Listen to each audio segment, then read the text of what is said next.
Hello,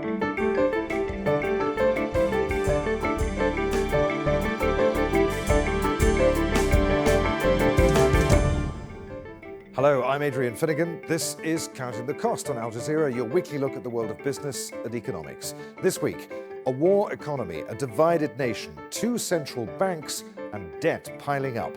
How Libya's wealth has pitted the East against the West. Also this week, how a conflict with Russian-backed fighters has hurt Ukraine's most important economic region. Plus, we find out why one of India's most trusted economists has cast doubt on the nation's economic growth. Almost 8 years after the fall of Muammar Gaddafi's regime in Libya, the country is deeply divided between East and West. A war economy has enriched armed groups, and a battle to control the country's oil fields is ongoing. As the forces of Khalifa Haftar advance on Tripoli, Al Jazeera's Laura Burton-Manley explains how he's funded. After 4 years of recession, improved political and security arrangements have seen the economy bounce back. Oil has underpinned that growth, but it's also the cause of the ongoing political tussle for control of the country's wealth.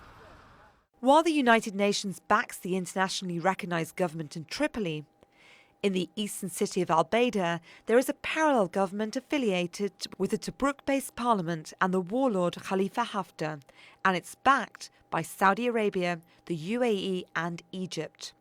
Both governments have their own central banks. The central bank in Al-Baida city has sold bonds worth more than $23 billion to fund its wage bill. While Britain prints out money for Tripoli, Russia has printed 10 billion dinars for the parallel administration in the east. Libya is a wealthy nation. Its $80 billion in oil revenues and foreign reserves are managed by Tripoli. But Haftar has seized oil fields in the east and the south of the country. To pay for this and to keep the economy's head above water, Libya's state-owned national oil company plans to spend $50 billion to increase production to pre-2011 levels. As the country's debts keep piling up, there's very little inclination for all sides to come together. The conflict in Libya is not based on ideology, thoughts or different situations. What's going on in Libya is a conflict of wealth. Such a conflict has to be sorted out in a sense that what has happened during the last 8 years should be stopped. The system before was a big failure, as it was based on collecting money, plundering the wealth and exploiting influence for more plundering, racketeering and corruption. Even as the UN has bridged the divide for negotiating a ceasefire in Tripoli, a new $34 billion budget and ending trouble in the oil crescent, Salome slammed those benefiting from the chaos. It's not normal at all to find in Libya a new millionaire every single day, at a time where the potentials of the medium class are shrinking by the day. Also in Libya, a lot of officials insist to stay in their posts, which allow them to get fortunes that are not invested at all in Libya. Unfortunately, in Libya and our region, they seize the public money for investing it and laundering it abroad. The East continues to set up its own government ministries and oil company, hiring thousands of soldiers and civil servants. The central bank plans to sell more debt to finance its new ministries, raising doubts the two halves of the country have any desire to unify. Laura Burton-Manley for Counting the Cost, Al Jazeera. Well, Al Jazeera's economics editor Abid Ali spoke to Riccardo Fabiani, a geopolitical analyst at Energy Aspects. He began by asking if the United Nations envoy's assessment that the conflict had nothing to do with ideology and everything to do with the nation's wealth was true. I would tend to agree with the UN Special Envoy on this. I don't think ideology really plays any significant role in the current Libyan conflict. If anything, ideology tends to be a layer or an excuse that both sides tend to use in order to increase their legitimacy, especially abroad, especially internationally. Actually, when you look at the Libyan conflict, what emerges is that what really matters is money. It's all about controlling the rent, whether it's oil or whether it's access to foreign currency. And the militias have been fighting each other, particularly in places like Tripoli, exactly because they need and they want access to the rent in order to redistribute it and to effectively support their patronage networks. And what do nations like Saudi Arabia, the UAE, and Egypt hope to achieve by supporting Khalifa Haftar? Well, their long-term goal is basically all about stability.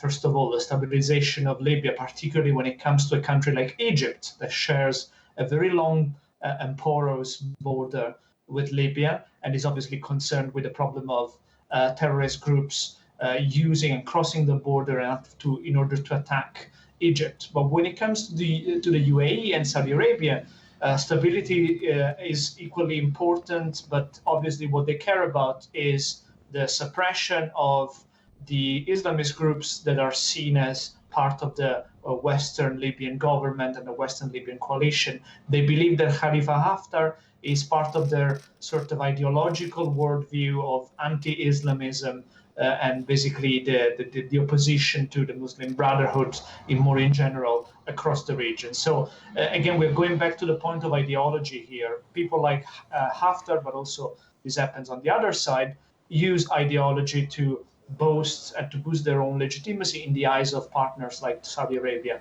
and the UAE. So is there an end in sight? I mean, if you consider what's happening on the eastern side of the country, you've got a parallel economy, you've got institutions being created. That doesn't seem like an end game where somebody wants to unify the country. It's not necessarily an end game, and most importantly, a military end game to the conflict in Libya remains elusive, despite all the claims and all the boasts, particularly from eastern Libya, from people like Haftar, claiming that they can actually aim for Tripoli, they can conquer Tripoli in the next few weeks. This still remains unrealistic, even though he controls now 2/3 of the country. Yes, he is trying to build parallel institutions in eastern Libya, is trying to centralize power, most importantly. But the end game here remains a negotiated settlement. Now, the point here, though, is that in the eyes of people like Haftar, a negotiated settlement right now, with him controlling 2/3 of the country, is a negotiated settlement on his terms. So somewhere like some sort of agreement where he can be the most important and dominant player, exactly because he controls 2/3 of the country, and it controls, most importantly, more than 90% of oil resources in Libya. So the conversation has shifted here. It's now all about empowering Haftar and convincing all the other parties to join him, even though they might not like him, they might not want him as a dictator, effectively, in charge of the country. And to that end, the 23 billion that the central bank in the East has raised and the money that's being printed and sent from Russia, is that to help him in this cause? Well, especially when it comes to support from Russia, which has been, I would say, quite ambiguous in its stance vis-à-vis Haftar. They want to support him, but they don't want to be seen as exclusively backing somebody like Haftar. They still want to talk with everyone. These are the kind of measures that they can use effectively to support him in a very subtle way. They can still be seen as supportive of Haftar while not really throwing all their support with them. So yes, all these financial measures are, I would say, tools that are used to give some degree of financial support to Haftar, who needs to entertain, to support a very large patronage network, and obviously to support the activities of his army, which continues to expand, continues to grow, both in terms of territorial control, but also in terms of the number of soldiers and officers that are now part of his self-styled army. So Haftar, he controls the oil, but he's not able to sell the oil. So this causes a problem for him, right? Not necessarily. I think it's a misreading of what actually Haftar is aiming for here. What he wants is to be seen as a legitimate player in the Libyan conflict, and most importantly, as somebody who can bring stability and therefore can be trusted by the international community. So for him, actually controlling the oil is an instrument, it's a tool that he can use to boost his own legitimacy. He can basically go to the international community and to the West in particular and say, look, I control the oil here, and yet I'm not trying to sell it independently. I'm still keeping everything as it is. All the arrangements are still valid, still applicable. I am the person who can bring order and stability to the oil sector, and I will not attempt to sell it independently. Yes, of course, he did try in the past to do this, but it was more a sort of isolated attempt rather than a strategy that he was seriously pursuing. Riccardo Fabiani, thank you very much for your time. Thank you. Still to come on Counting the Cost, it's bigger than Apple, Alphabet and Amazon combined. We take a dive into Saudi Aramco's financials. But first, an actor who once played the president of Ukraine in a hit TV show is leading the race to unseat President Petro Poroshenko. Whoever wins the second round runoff will inherit a deadlocked conflict in the east with Russian-backed fighters, now into its fifth year. The war has hurt Ukraine's most economically important region, drained public resources and exhausted voters. And there's no end in sight. Al Jazeera's Jonah Hull reports now from the city of Mariupol, where the conflict is never far away. In Ukraine's war zone, a new breed of entrepreneur. Alexei used his disability payout as an injured veteran to set up a pizza business. In war, people are happy to spend their money rather than save it because they know anything can happen at any moment. He's not particularly enthusiastic about the upcoming presidential election. Because of their spinelessness, it took volunteers to protect this country where the leadership was too weak to protect it at all. Soldiers like Alexei from the port city of Mariupol formed the Azov Battalion in 2014, famous for preventing Russian-backed separatists from extending their territorial gains in the Donbass region all the way to the Azov Sea. But Mariupol has paid a heavy price. Its once busy port sits idle, empty of the cargo ships that carried steel and coal produced here to international markets. Russia's efforts to disrupt sea traffic off the annexed Crimean Peninsula include illegal cargo inspections and a bridge built across the Kerch Strait that's too low for larger vessels heading for Mariupol to pass beneath. They can't forgive that our country is independent. Until they understand that Ukraine is a free and democratic country, unfortunately it will be hard to establish peace. Then, late last year, an unprovoked Russian attack on 3 Ukrainian Navy boats. 24 captured Ukrainian sailors are still being held in Moscow, and international shipping is far less frequently seen in these waters since. Last November's attacks on those Ukrainian naval vessels suggested Russia had new territorial designs. By strangling trade at Ukraine's 2 main ports on the Sea of Azov, Russia has taken effective control of this inland sea off the coast of Crimea. In response, President Petro Poroshenko declared martial law in the east. If he thought that would win him votes, he was wrong. With more than 13,000 dead, this country is no longer united behind a war it can't win. Anna knows that. Despite losing her brother on the front line in 2015, she says it's time for peace.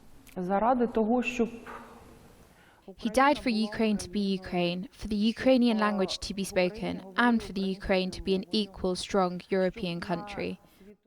That hope of a bright future has begun to fade on the shores and battlefields of eastern Ukraine. Now, more and more Americans are struggling to pay their rent, and the problem isn't just limited to major cities. 8 million people in 152 rural communities are struggling without decent homes. Poverty, job losses and a lack of government programs are fueling the crisis. Al Jazeera's Andy Gallagher reports from Florida.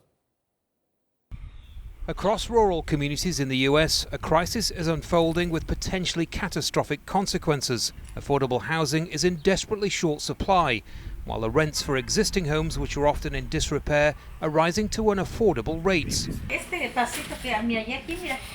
It's a story that Pineta Algrey-May knows all too well. Like many in rural communities, she's paid minimum wage and would be facing rent of close to $2,000 if she hadn't found help. Her message to politicians is simple. Everything is so high now, everything is so expensive, and we don't get paid more. So everything goes up, but our pay goes up, it stays the same. We still get paid as a minimum wage, so we can afford it. Pineta and her family now live here at rural neighbourhoods in Homestead. Rents are subsidised by the government, but projects like it are in woefully short supply. We lose businesses, and if we lose businesses, our rural communities don't survive. Neighbourhoods President Stephen Kirk says if issues like funding, new construction and government intervention aren't addressed, the future for rural communities is bleak. It may just require low-interest loans. It may require subsidies for rents. But without these, we're killing rural America. We're killing rural towns as people have to leave to find jobs in other places. And then they face a similar problem in urban America. Across the US, newly arrived migrant workers, the elderly and the poor are facing a crisis that, if left unchecked, will have consequences for the entire nation. In many places, food banks are busier than ever, a direct effect of the rising cost of living. What projects like rural neighbourhoods do for families is give them dignity and security. But the picture for 8 million others across the US is growing increasingly desperate. Experts say 1 in 4 rural communities is now facing an affordable housing crisis, and one that's set to get worse if it's not addressed. As India prepares for elections, Prime Minister Narendra Modi is fighting his campaign on security, the threat of terrorism from Pakistan, rather than his economic track record. But a former governor of the Indian Central Bank has cast doubt on the country's growth numbers. Raghuram Rajan said that he doubted that India was really growing at 7%. The respected economist warned the gravest problem for the country was joblessness, highlighting 25 million people had applied for just 90,000 jobs on the railways. He called on the government to improve the collection of jobs data. Despite those concerns, most investors expect Modi's ruling coalition to retain power. The widely followed S&P BSE Sensex stock index roared to a record high, which is surprising, as only last month it was one of the region's worst performers. So what's behind the surge? Well, international investors have snapped up a net $4.3 billion in Indian stocks in March, the biggest monthly total in 2 years. So why are overseas investors buying Indian stocks? Let's find out. Joining us now from London, Ewan Thompson. Ewan's the head of emerging market equities at Neptune Investment Management and runs an India fund. Good to have you with us, Ewan. So we've got this former Reserve Bank of India governor calling into question the real rate of growth in India. What does that mean to you as someone who invests in the country? Well, I think when you look at India, you've got a country which is always demonstrating really almost a growth premium in terms of economic growth relative to the rest of emerging markets. I think what you get with India is always this growth premium. You get an earnings premium, you get an ROE premium. So India is really a very attractive market. I think right now, in the short term, there's clearly a lot going on in terms of the political roadmap ahead with elections coming up. And I think the results of that will obviously have a particularly significant impact on where reform goes and where growth goes too. So I think in the short term that there is obviously a question of the election, how that will play out in terms of growth. But I think when you take a step back, you've also got to consider that India really has that sort of level of growth, which is frankly pretty consistent regardless of who is in power. So you actually get 5 to 6% growth as really a sort of bedrock, and then you can get sort of extra growth on top of that. So I think within emerging markets over the longer term, that growth rate is pretty consistent. Though obviously right now there is quite a high degree of uncertainty, whether it's from outside of India, the Fed, looking at bond yields, looking where the dollar is, looking where oil prices are, and obviously within India in terms of where the election is going to sort of come out in the end of May in about a month's time. Yeah, as an investor, does that not make you nervous? And the relationship between India and Pakistan too, surely that must cause you some jitters. Yeah, well, I think when you look at India, one of the things, ironically, given what's happened there with Kashmir, is that India is actually one of the sort of least geopolitically affected markets within emerging markets. So clearly within EM, you have a number of markets which are extremely sort of sensitive to sort of broader geopolitical events. And actually what you have in India is largely a country which is removed from most of the major sort of geopolitical issues. Now, what you do have clearly is the frictions across the border with Pakistan, particularly surrounding Kashmir. Therefore, it's actually quite ironic in a way that since these sort of tensions most recently flared in February, you've actually seen that the markets behaved relatively well, and actually that this situation has diffused to an extent. So actually, this is the one geopolitical issue that can sort of arise for India. Yet actually, India has been one of the sort of better performing markets since this has kicked off. And actually, as tensions really settled down, this has really sort of moved out of the headlines, which is extremely reassuring as an investor. So in a way, this flashpoint we've seen recently is I'm very happy to see that has sort of diffused as the last month has gone on. But also we see that actually FII investors have actually put about $6 to $7 billion in to India over the last 6 or 7 weeks. Which is from the point in mid-February when we started to see these tensions flaring up. So I think that it's not always as simplistic as looking at sort of geopolitical tensions, FIIs sort of running for the door. Actually, we've seen quite the opposite over the last month and a half. There's no doubt that the country has huge potential, a well-educated population, an entrepreneurial class, if you like. As an investor, what is it that you're looking at when you make investment decisions in the country? Absolutely. So I think we opened the conversation just now talking about the elections coming up. We're also talking about the sort of the growth rate prospects in the short term. For me, as an emerging market investor, looking over the longer term, with my sort of broader EM hat on, I'm looking at a wide array of emerging markets. The thing that makes growth really sustainable is just really the quality of the people and the quality of the companies that we're investing in. I think when you look at India, certainly from my perspective, I see really some of the best companies, the best run companies in emerging markets. I see a very, very talented workforce. I see a sort of huge sort of demographic potential of the country. And I see a strength of institutions. And I think that really can't be overestimated, the importance of having a strong and independent central bank. You want to have an independent judiciary. And obviously, as we're seeing with the election, India is the world's largest democracy, and that is going to be demonstrated as 1 billion people go to the polls in the next month. So I think really that long-term framework for growth in terms of institutions, in terms of that demographic growth potential, I think that's what you're getting, as well as the talented people that run the companies and are in the workforce. That's really what you're accessing when you're looking at in new growth. And obviously in the short term, there is all this noise. But I think over the longer term, that's really where the capacity to have that high return on equity comes in. Ewan, really good to talk to you on Counting the Cost. Many thanks indeed for being with us. Thanks for having me. Now, Saudi Arabia has released financial details for the first time since the 1970s. The data shows the reserves of the world's #1 oil firm are much lower than expected. Despite that, Saudi Aramco has still overtaken Apple, Royal Dutch Shell and ExxonMobil to become the world's most profitable company. Osama bin Javid reports. One of Saudi Arabia's most highly guarded secrets is out, or at least partly revealed. The state oil company has unveiled data for the first time since the 1970s. Saudi Aramco had to publish the information in a prospectus for potential investors as it prepares to raise capital and buy a petrochemical company called SABIC. The data also raises questions about the size of Saudi oil reserves, which provide the revenue to run the kingdom. The Ghawar oil field is one of the world's largest. The surprise in the prospectus is that the Aramco said its production capacity is 3.8 million barrels a day. Now that still is far and away, the largest field in the world. What people are concerned about is it used to produce well over 5 million barrels a day. What we've understood over the years is that this has been an intentional reduction of capacity in Ghawar. The SABIC purchase comes after Saudi Aramco's plans for a public share offering or IPO was put on hold last year.